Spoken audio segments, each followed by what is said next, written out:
In today's video, I'm going to read an email from Tony, and I'm going to be honest with you, it's not very long, but it is a gut wrencher, so to speak. It kind of it got to me emotionally. It's a good email. So I'm going to jump right into it, and he says, so the way my addiction started off was the way these things usually start, using Oxy occasionally with friends until I found a steady connect. But this connection just so happened to be at my job, where I was making really good money for a 20-year-old. At first it was a lot of fun because a lot of us, including my brother, in parentheses, who I, like a dumbass, brought him in on it ignorantly, not realizing what I did, in parentheses.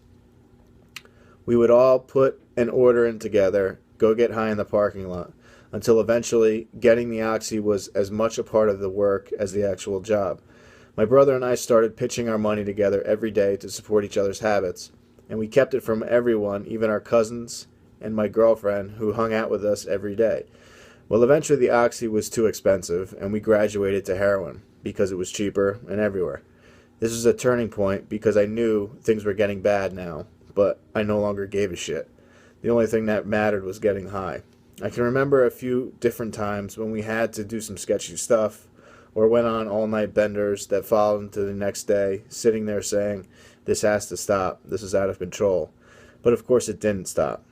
My brother had an infection in his toe that got so bad he couldn't walk on it, and during this time I randomly became asthmatic, which had to be from drugs because I've had no problems since I quit.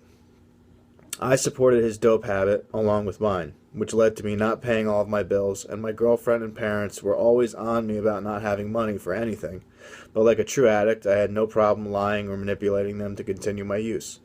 This all came to a head one weekend when my brother's infection had gotten so bad that his toe was amputated on a Friday in October.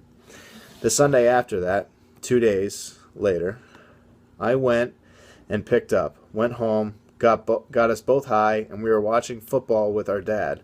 I noticed something was not right with my breathing, but I had all of my medicine that I was overusing to avoid going to the hospital for treatment.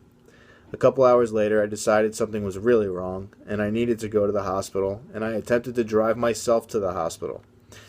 No one should ever do this. About 3 minutes down the road, I knew I was going to go unconscious, so I pulled into a gas station and told the clerk to call 911. The ambulance arrived, stretchered me into the ambulance, and took off like a bat out of hell. The EMTs were doing everything they could, but I wasn't getting better. I remember looking at them and telling them I'm dying and to do something. But they already had me hooked up to everything they had. I remember fighting like hell to keep breathing until I got into the ER. As I was wheeled in, 2 doctors started working on me immediately, and everyone else stood around me and watched. I passed out and woke up in the ICU with a CPAP mask, IVs hanging out both arms, and hooked up to all kinds of stuff. My family, except my brother, because of his toe, and girlfriend, were all in tears around me. None of them had a clue this was going on until the hospital called them when I was finally stable. They told me I stopped breathing 3 times and was moments away from intubation if I didn't stabilize. That night, when they all left the hospital, my girlfriend, who I confessed my addiction to a couple months prior, told my parents about mine and my brother's addiction. What a weekend for my parents. And they confronted me the next day. It was like a weight off my shoulders because I was in so much pain from withdrawal, but would rather have sat in the hospital for 5 days in withdrawal than tell them. But I told the nurse and doctor, and they started me on a taper immediately of 20 milligrams of oxycodone every 12 hours for 3 days, then 10 milligrams every 12 hours for 2 days. I was still pretty sick, but I didn't care. I just wanted to be off the stuff. I had my dad bring in a tablet, and I rewatched all of your videos. The home remedies for withdrawal video was very motivating for me that whole week. I was let out of the hospital after declining rehab 20 times with a prescription of Oxy to continue a taper. I was told I could not do it without a taper, that better people than myself have tried and couldn't do it. I respectfully took all of their negativity and their prescription and threw it in the trash on my way out the door.